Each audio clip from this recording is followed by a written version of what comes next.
اے انسان، تو اپنے پروردگار کی طرف پہنچنے تک خوب تکلیف اٹھاتا ہے، پھر تو اس سے جا ملے گا۔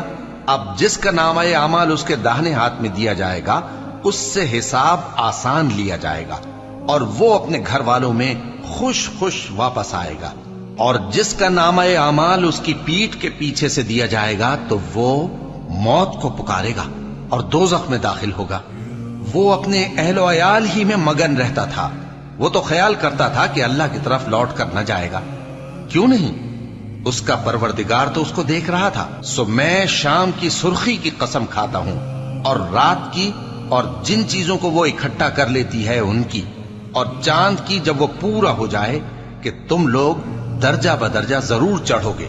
تو ان لوگوں کو کیا ہوا ہے کہ ایمان نہیں لاتے، اور جب ان کے سامنے قرآن پڑھا جاتا ہے تو سجدہ نہیں کرتے، بلکہ کافر جھٹلائے جاتے ہیں۔